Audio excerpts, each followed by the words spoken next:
Nah, ini kari kepitingnya sudah siap dihidangkan. Cantik banget. Tampilan kepitingnya utuh, kakinya nggak lepas-lepas. Assalamualaikum warahmatullahi wabarakatuh. Jumpa lagi bersama Mbok Jar. Di sini Mbok Jar mau ngasih tutorial gimana cara memilih kepiting yang bagus dan cara mematikan kepiting tanpa tercapit. Juga cara mengolah agar kepiting kita masak, kaki dan capitnya tetap utuh dan tak lepas-lepas atau membrotoli. Kita simak yuk. Kepiting yang gemuk, ciri-cirinya cangkangnya keras, capit dan kakinya kalau dipencet keras atau enggak lembek, dan itu tandanya gemuk ya. Kalau dipencet lembek itu berarti kepiting kurus. Dan pilihlah kepiting yang masih hidup atau masih bergerak-gerak, warnanya hijau kebiru-biruan serta warnanya segar ya dan masih bergerak-gerak. Kayak gini ini kan kotor ya, ada lumpur, ada kok segala macam kotoran. Kadang yang gemuk tuh susur, kadang badannya tuh berlumut kayak gini kan, harus dibersihin ya. Nah kita kalau bersihin, kalau misalnya ini talinya nggak dilepas kan nggak bisa ya, takut kena capit, dan kalau badan kita kena capit tuh susah banget. Apalagi kalau misalnya sudah terlanjur kecapit itu jarang bisa dilepaskan, dan misalnya kita sudah terlanjur dilepas, satu-satunya jalan untuk kita bisa terlepas dari capit ini, capit si kepiting ini harus dihancurkan dengan cara kita menggigit kalau berani ya, capitnya digigit ataupun di palu gitu agar pecah. Nah kalau misalnya capitnya ini pecah, pasti gigitan pada tangan kita pasti dilepaskan gitu. Nah yang jadi masalah gimana cara bersihinnya ini sebelum dimasak. Nah kalau Mbok Jar sih sebelum dimasak kepiting ini dimatikan dulu supaya kita mencucinya aman. Kalau kepitingnya sudah mati kan aman, padahal kita memasak kepiting kan harus cari yang benar-benar seger ya, benar-benar seger yang masih hidup. Kalau kepiting saya sudah mati sih gampang bersihnya ya, mau dicuci, mau disikat, diapain pasti udah nggak berbahaya. Tapi di sisi lain rasanya kan kalau kepiting mati kan malah kurang enak, atau justru malah udah nggak layak dikonsumsi. Ini aslinya besar ya, karena ini 750 gram cuman ada 6 biji. Jadi ini kalau 2 buah gini berarti seperempat kilogram cuman dapat 2 buah, setengah kilo cuman 4. Mbok Jar tadi beli 750 gram ini dengan harga 45.000, berarti 2 buah ini 15.000. Kalau menurut pemirsa mahal atau murah? Nah sekarang mari kita simak cara Mbok Jar mematikan kepiting dengan aman ya, menurut Mbok Jar. Kalau misalnya sobat-sobat Mbok Jar punya tip yang lain ya nggak apa-apa, beda tip nggak apa-apa ya, sah-sah aja. Ini menurut tip dari Mbok Jar. Ini siap dipotong, disembelih ya. Bismillahirrahmanirrahim. Kita melakukan sesuatu harus dengan menyebut nama Allah ya, menurut ajaran agama kita masing-masing ya. Bismillahirrahmanirrahim.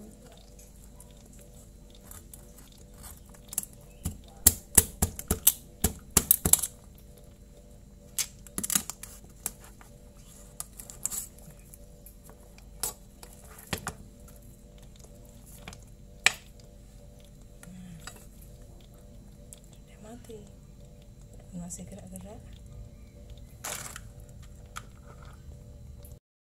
Ini udah mati ya, padahal tadi hidup.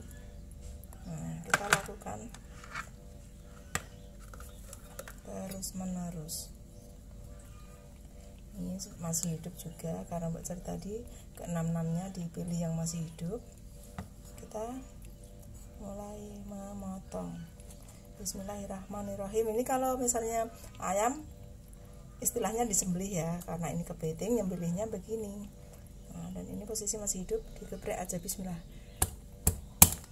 Nah sudah, pisaunya yang tajam ya, dan ini nggak boleh langsung ke tempurungnya, nggak boleh tembus, cuman gini aja. Ini udah matang dan talinya udah terlepas begini, dan nanti siap dibersihkan kotoran-kotorannya.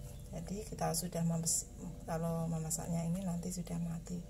Nah ini udah mati ya, walaupun masih gerak-gerak sedikit, tapi ini udah udah mati, udah aman gitu loh, kita udah terbebas dari jepitannya, walaupun ini masih bergerak malah lepas. Nah begini caranya Mbak Jar kalau menyiangi kepiting. Ini kan kotor banget ya, dan ini pisaunya harus benar-benar tajam, dilakukan terus menerus. Nah begitu nah, masih gerak-gerak.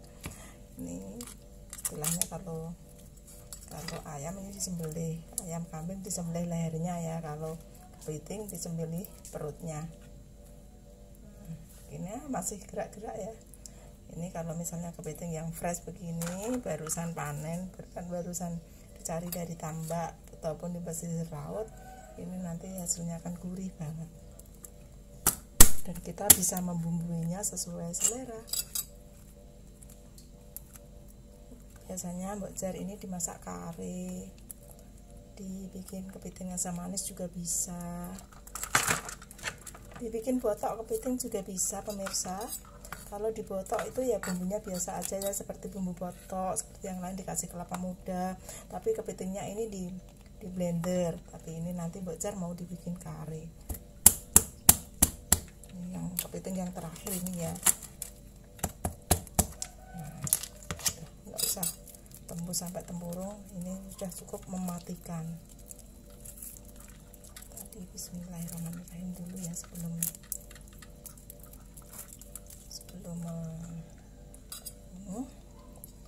baca bismillah dulu tentunya. Baca siap mencuci kepitingnya ya. Bismillahirrahmanirrahim. Dibersihkan gini ya.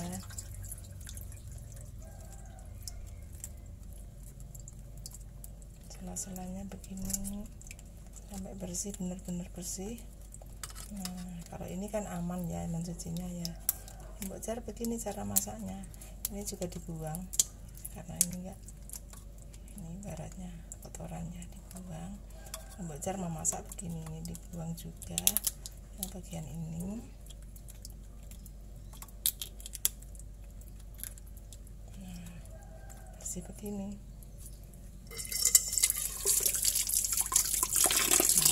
Inilah yang sudah dibersihkan dan siap dimasak.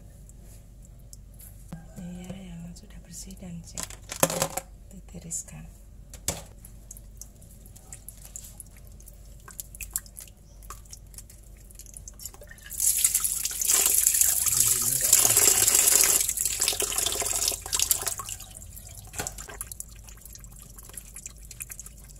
Ambil kepitingnya, di sini kan ada lumutnya. Ini kalau kepitingnya gemuk justru malah di sini ada lumut-lumutnya begini ya. Kesannya kayak jorok, tapi ini sebenarnya enggak lumut. Pemirsa, ini bukan lembek tapi lumut.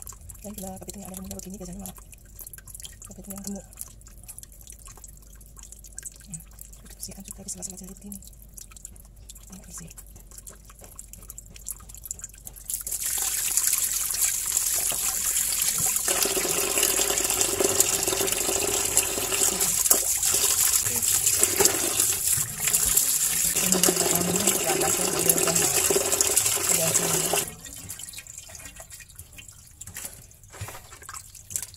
Ini capit kesukaan Mbak Tika, jangan dibuang ya. Ini enak banget soalnya daging capitnya.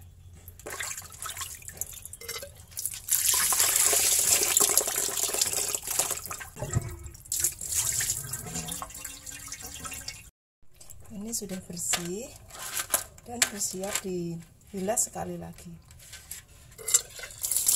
Dibilas sekali lagi ya, biar benar-benar bersih.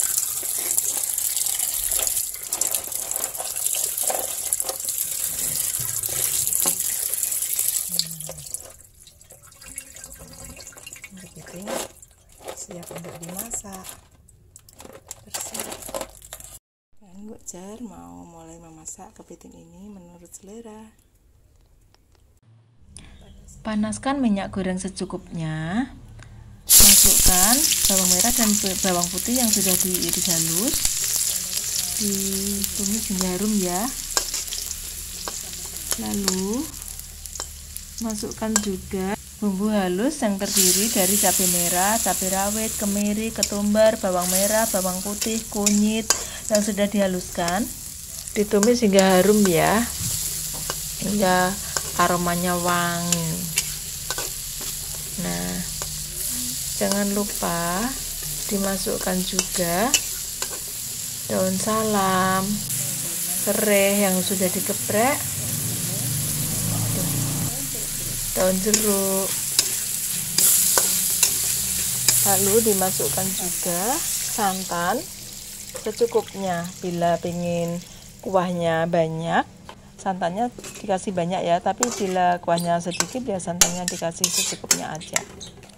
Nah, setelah itu dimasukkan kepiting satu persatu ya, dan Mbok Jar memasukkan kepitingnya tidak nunggu sampai santannya mendidih ya, supaya kaki dan capitnya tidak lepas-lepas, supaya nanti setelah masak kepitingnya tetap utuh seperti kepiting yang masih hidup. Nah, kita tunggu sampai mendidih sambil diaduk-aduk. Jangan lupa ya ditambahkan juga garam dan penyedap rasa serta gula sedikit ya. Nah, ini kepitingnya sudah siap dan cantik banget. Siap dihidangkan. Silahkan like, share, dan subscribe bagi yang belum subscribe agar Mbak Jar makin semangat bikin konten-konten selanjutnya. Wassalamualaikum warahmatullahi wabarakatuh.